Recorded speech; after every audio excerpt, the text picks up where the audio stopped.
મિત્રો section C પ્રથમ paper અને સેક્શન સીની અંદર આપણને લોકોને સૌથી પહેલો પ્રશ્ન એવો આપેલો છે, લોથલ ભારતનું અગત્યનું બંદર હતું, સમજાવો. આમ તો આ પ્રશ્ન તરત આપણે વાંચીએ એટલે ખ્યાલ આવે કે આ પ્રશ્ન છે એ આપણને પ્રકરણ નંબર 3 માંથી પૂછવામાં આવ્યો છે. અને પ્રકરણ નંબર 3નું ટાઇટલ આપણને બધાને ખ્યાલ હશે કે ભારતનો સાંસ્કૃતિક વારસો, શિલ્પ અને સ્થાપત્ય, જેની અંદર આપણને સૌપ્રથમ પ્રાચીન સંસ્કૃતિના નગરીય અવશેષો આપ્યા છે. અને ભારતના સંદર્ભમાં નગરીય સંસ્કૃતિના સંદર્ભની વાત કરીએ તો લોથલ છે એ અગત્યના બંદર તરીકે માની શકાય. એની અંદર તમે પહેલું જે સેન્ટેન્સ વાંચશો એટલે તમને ખ્યાલ આવશે કે આમાં આપણે લખેલું છે સ્થાન, કે લોથલ આપણને જોવા ક્યાં મળે છે, આવ્યું છે ક્યાં. તો લોથલ છે એ અમદાવાદ જિલ્લાની અંદર ધોળકા તાલુકામાં આવેલું છે. લોથલ ધોળકા તાલુકામાં કઈ જગ્યાએ છે, ભૌગોલિક સ્થાનની રીતે જોઈએ તો કઈ જગ્યાએ છે, તો એ છે ભોગાવો અને સાબરમતી એમ બે નદીઓના વચ્ચેના પ્રદેશમાં આવેલું છે. આપણે લોકો 9મા ધોરણની અંદર જ્યારે હતા ને ત્યારે 9મા ધોરણમાં પણ ખ્યાલ છે કે એક આપણે જિયોગ્રાફીના ચેપ્ટર્સ ભણતા બેટા, ત્યારે જિયોગ્રાફીના ચેપ્ટર્સમાં આપણે દોઆબ નામનો શબ્દ આવતો. દોઆબ એટલે શું થાય કે બે નદીઓની વચ્ચેનો ભૂમિ પ્રદેશ, એને આપણે લોકો દોઆબ પણ કહી શકીએ. તો અહીંયા કંઈક એવું જ મિલન તમે જોઈ શકો છો. સાબરમતી અને ભોગાવો એમ બે નદી વચ્ચેના પ્રદેશમાં આપણને લોકોને મોટાભાગે છે લોથલ એ નિર્મિત થયેલું છે, જોવા મળે છે. ખંભાતના અખાતથી એ કેટલું દૂર છે, તો કે ખંભાતના અખાતથી એ આપણને જોવા મળે છે 18 કિલોમીટર જેટલું દૂર. એટલે આમ તમને જુઓ તો સૌથી પહેલા આપણી સ્થાન વિશેની માહિતી છે. પહેલું કીધું છે લોથલ એટલે જિલ્લાની દ્રષ્ટિએ જોઈએ તો અમદાવાદ, તાલુકાની દ્રષ્ટિએ જોઈએ તો ધોળકા, ભૌગોલિક સ્થાનની દ્રષ્ટિએ જોઈએ તો ભોગાવો અને સાબરમતી એ બે નદીઓની વચ્ચે. અને ખંભાતના અખાતથી કેટલું દૂર છે, ખંભાતના અખાતથી 18 કિલોમીટર જેટલું જ દૂર છે. હવે ભાઈ બંદર છે એટલે સ્વાભાવિક છે કે પ્રાચીન સમયની અંદર એક દેશથી બીજા દેશની અંદર વ્યાપાર અર્થે અથવા તો કોઈ પણ કારણસર સંપર્ક કરવો હોય, એમની સાથે જોડાવવું હોય, તો તે સમયે આપણી પાસે સૌથી સસ્તો માર્ગ કયો હતો, આપણે બધા જાણીએ છીએ કે ભાઈ જળમાર્ગ હતો. અને જળમાર્ગ થ્રુ આપણે બીજા દેશો સાથે છે એ આપણી કનેક્ટિવિટી વધારતા, આપણો સંપર્ક વધારતા. એટલે ખંભાતથી આ સ્થળ બહુ નજીક છે, 18 કિલોમીટર જેટલું જ દૂર છે.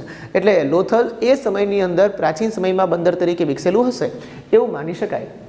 મુખ્યત્વે વાત કરીએ તો તેમાંથી માનવ વસાહતના આપણને કેટલા સ્તર દેખાય છે, તો કે માનવ વસાહતના આપણને 3 સ્તર દેખાય છે, 3 થર. દેશી તળપદી ભાષામાં આપણને થર નામનો શબ્દ આપ્યો છે, એટલે તમે ત્યાં સ્તર પણ લખી શકો છો.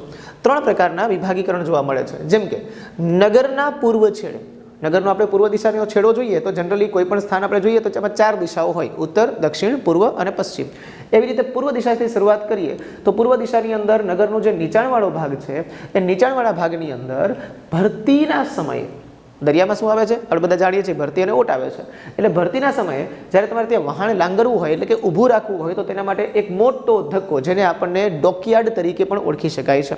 તમને ટેક્સ્ટબુકની અંદર ડોકયાર્ડ નામનો શબ્દ પણ આપેલો છે. ત્યાં એ વહાણ છે બાંધવામાં આવતો. અને આ સૌથી મોટી વિશેષતા લોથલની કહી શકાય કે તે સમયની અંદર આવા પ્રકારના કૃત્રિમ જે સ્ટેશનો છે જહાજોને લાંગરવા માટે થઈને એ સમયે બાંધવામાં આવ્યા હતા. એટલે આપણે એવું કહી શકીએ બેટા કે ભારત છે ને એ પ્રાચીન સમયથી વહાણ ઉદ્યોગમાં પણ ખૂબ આગળ હતો અને સાથે સાથે વેપાર વાણિજ્યની દ્રષ્ટિએ પણ વ્યાપારિક દ્રષ્ટિકોણથી સજ્જ હતો. આમ જુઓ તો અહીંયા ઘણા બધા પ્રકારના આપણને એવા પુરાવાઓ મળ્યા છે કે જે પુરાવાઓને કારણે આપણે એવું કહી શકીએ કે લોથલ ભારતનું અગત્યનું બંદર હતું. હવે સ્વાભાવિક રીતે આપણને ત્યાં જોવા મળે છે ધક્કો, એટલે ઉપર આપણે વાત કરી. બીજું જોવા મળે છે આપણને ત્યાં વખારો, બહુ મોટી ગોડાઉન્સ ટાઈપની દુકાનો, સાથે સાથે આયાત નિકાસના પુરાવાઓ. આ બધું એ દર્શાવે છે કે ભાઈ તે સમયની અંદર એટલે કે આજથી 5000 વર્ષ પહેલાંની સંસ્કૃતિમાં લોથલ છે એ લોથલ ભારતના અગત્યના બંદર તરીકે વિકાસ પામેલું હશે.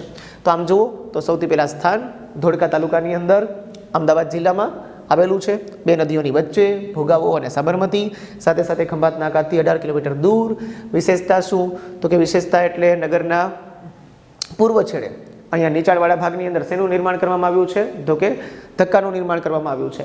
માનવ વસાહતના કેટલા સ્તર છે, તો કે 3 સ્તર છે. સાથે સાથે લોથલની વિશિષ્ટતા શું, તો કે ડોકયાર્ડ, વખારો, દુકાનો અને આયાત નિકાસના પુરાવાઓ. જે શું સાબિત કરે છે, જે સાબિત કરે છે કે લોથલ છે એ ભારતનું અગત્યનું બંદર છે. બહુ ટૂંકો અને સહેલો પ્રશ્ન છે બેટા, એક વખત વાંચીએ તો તરત મનમાં ઘણી બધી બાબતો છે એ આપણને દ્રઢ થઈ જાય, યાદ રહી જાય. તો આ આપણો એક પ્રશ્ન સેક્શન સી નો પૂરો થાય છે.